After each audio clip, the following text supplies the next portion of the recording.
थाली का छीना झपटी भी बहुत तेज होता है। आ जाए जिनको लड़ना है, हमें फ्रंट नहीं खेलना। पहली बात तो यह है कि जब भी कभी अभी देखा हमने कि एक बीएड वाले लोग भी आ रहे हैं, स्वागत है आपका। आप भी आंदोलन करिए, हम भी कर रहे हैं। अगर आप आते हैं तो कहीं ना कहीं हमारी बात को और बल मिलेगा कि हमारी जिद किस बात की है। हम मांग रहे हैं और आप मना कर रहे हैं। जब इस पर डिस्कस होने लगेगा तो फिर हमारी बात को बारीकी से समझा जाएगा। और हम लोग पहले से जैसे हमने एडीएम प्रशासन को अपनी बात समझाने में हम लोग सक्षम हो पाए, आने दीजिए समय। अगर सीएम के सामने समझाना पड़ा वहां भी समझाएंगे और एक अवसर लेकर के सभी जाएंगे। एड़िया उठा के पंजे पर खड़े हैं, एड़िया उठाकर पंजे पर खड़े हैं और ये बौने समझते हैं कि ये सबसे बड़े हैं। मौका आने दीजिए, बता दिया जाएगा। हमें जो प्रभावित लोग हैं वो बहुत अच्छा लगा कि कल के घटना के बाद, कार्यक्रम के बाद, घटना नहीं, कल के कार्यक्रम के बाद जो उत्साह आप लोगों में आया, जो लड़की या दो लड़के जो लोग भी गए थे वहां पे कार्यालय में डीएम साहब के पास, उसके बाद जितने लोगों ने, जैसे जब हम लोग बाहर निकले तो चेहरे की खुशी कैसी थी, लग रहा था कि हम 90% बात अपनी जीत चुके हैं। 90% लड़ाई हमारी लगभग कंप्लीट है। लेकिन आप सभी प्रतियोगी हैं, पता नहीं कितने साल से प्रतियोगी परीक्षाओं की तैयारी कर रहे हैं। आपको पता है ना कि एक अगर 100 मेरिट जा रही है कहीं पर तो 100 में 90 करना आसान होता है, लेकिन असली लड़ाई वही 10% की होती है, क्योंकि कंपटीशन केवल 10% में होता है। अगर हम 1 से लेकर के 90 तक पहुंचे हैं तो सामान्य लड़ाई नहीं थी, ये विशिष्ट लड़ाई है।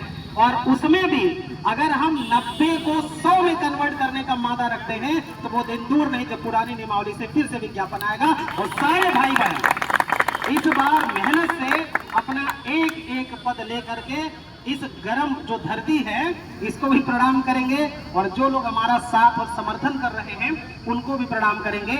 एक बात और देख रहा हूं कि आर्थिक सहयोग के नाम पर कुछ लोग बहुत पीछे भाग जा रहे हैं और कुछ ऐसे भी मित्र हैं जैसे मेरे परिचित है मेरे ही गृह जनपद से, और वो प्राविधिक कला से शिक्षक हैं। वो अपने परिवार के साथ यहीं पर गिर्द गिर्द आते हैं। आजमगढ़ से जब भी आंदोलन होता है वो कार बुक करके आते हैं, आंदोलन में शाम को फिर जाते हैं, परिवार संभालते फिर अगले दिन आते हैं। तो इतना बड़ा अगर कोई त्याग कर रहा है, हमारे पास एग्जाम्पल है कि अगर वो भले ठीक है भाई जॉब उनके पास है वो लेके आ रहे हैं, लेकिन क्या 100, 200, 150, 10-20 रुपए आपके पास नहीं है कि आप दे पाए? यहाँ इतना छोटी छोटी चीजें, दाना पानी नाश्ता, जो लोग आ रहे हैं उनके रहने की व्यवस्था। अगर ये बताइए चंदा लेकर के करोड़ रुपया कोई विधायकी का चुनाव लड़ सकता है तो हम 100 रुपया चंदा देकर के अपने कैरियर के लिए नहीं लड़ सकते क्या? 100 रुपया अगर आप पान भी खाते होंगे, गुटखा भी खाते होंगे रजनीगंधा टाइप का, तो 10 रुपया के पाउच आता, शायद हमने सुना, खाता तो नहीं मैं, लेकिन 10 रुपया खर्चा। आप दिन भर में 3 गुटखा खाएंगे, 40-50 रुपया थूक देंगे, लेकिन सही जगह इन्वेस्ट नहीं करेंगे, 20 खा जाएंगे दिन भर में। तो भाई मेरा एक निवेदन ये भी है कि जिससे बहुत बड़ा अमाउंट मत दीजिए, लगे कि मतलब ये सब जब भगवान राम के यहाँ चंदा नहीं बचा तो इनके पास का कोई भरोसा नहीं है। तो इतना मत दीजिए कि कोई 1-8 करोड़ गबन कर ले जाए। 100-200 रुपए तो दे ही सकते हैं, क्योंकि मैं देख रहा हूँ लोग बहुत तकलीफ में हैं, आ भी रहे हैं हर चीज। कई सारे लोग जैसे अनिल सर जी हैं, पांडे जी हैं और अखिलेश जी हैं, ब्रजेश जी हैं, बाकी कई का नाम भी मैं नहीं ले पा रहा हूँ। 24 घंटा जैसे मैं तो एकदम फ्री अपना सारा काम करके 11-12 बजे, दिमाग में तो वो रहता ही है कि चलना है, लेकिन 12 बजे के आसपास आते आते सारा अपना मैटर जो भी बना उना के तब निकलता हूँ घर से।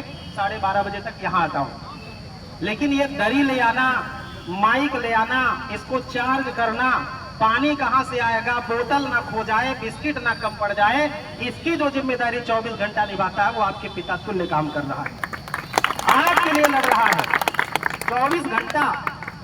अखिलेश हमको 10 बजे रात में फोन किया, गुरु जी आना है। हम कहा काहे नहीं आएंगे, हमारा भी तो धंधा जुड़ा हुआ है ना, काहे नहीं आएंगे भाई।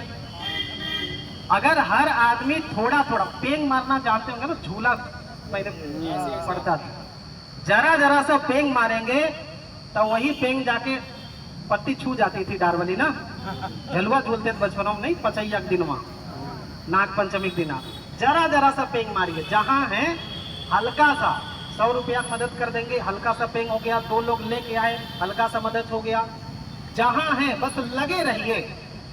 कोशिश यही है कि आपका संघर्ष कामयाब हो जाए। 90% विजय हो चुकी है, इस बात को भूलिएगा मत, और इसका उत्साह आप सभी के चेहरे पर दिख ही रहा है। कल की घटना के बाद जब एडीएम प्रशासन से हम लोगों की वार्ता हुई, वहां पर बहुत ही पॉजिटिव रिजल्ट रहा, और जब बघेल जी से बातचीत हुई, और हैंड फ्री फोन था, मैं कह दे रहा हूं इस बात को, क्योंकि बहुत बार लोग फोन कर रहे हैं कि सर जी पता नहीं क्या हुआ, आप थे, आपने सुना कि नहीं सुना, फोन हैंड फ्री था कि नहीं फ्री था। तो भैया फोन जितना वॉल्यूम था उतना हैंड फ्री था। हम थे अगली पंक्ति में, आदरणीय हमारे परम मित्र कहाँ एल के चौधरी सर जी थे, अनिल जी थे, और बाकी अखिलेश जी, अमित जी एकदम अगली पंक्ति में। हाँ भाई, वो तो इतना साउंड प्रूफ है कि पीछे तक सारी बात जा रही थी, तो एकदम क्लियर समझ लीजिए कि जो भी बात हुई 100% सबके कान में बात पहुंची, एकदम ओपन सेट बात थी, उसमें कुछ दबा छुपा नेताई वाली बात नहीं थी कि जिसको ये लगे कि लोग नेताई कर रहे हैं या कुछ और कर रहे हैं। जो बात थी स्पष्ट सबके सामने थी। यही बात थी कि आप वहां से जब फोन उठाया उन्होंने तो ये कहा कि साहब हमको इस बात का इल्म है, ज्ञान है, संज्ञान है, हम प्रशासन तक आपकी बात को पहुंचाएंगे। तो अगर प्रशासन तक बात पहुंच रही है, और बात किससे हो रही, बघेल साहब से, जो आपके मामले के लगभग सबसे बड़े अधिकारी, अब उनके बाद सिर्फ एक दरवाजा, वही जो अनिल जी ने बताया कि 7वां दरवाजा तोड़ना है। 7वां दरवाजा माने सीएम महाराज को किसी तरीके से ये पता चल जाए कि सामने चुनाव है और ये चुनाव से प्रभावित लोग हैं।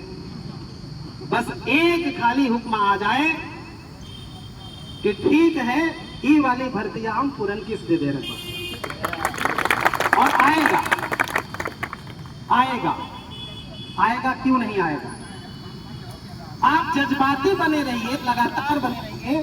कहते ना कि जज्बात हो, जज्बात पर काबू हो वो भी जवानी में, जज्बात पर काबू हो वो भी जवानी में, और तूफान से कहते हो चुपके से निकल जाओ।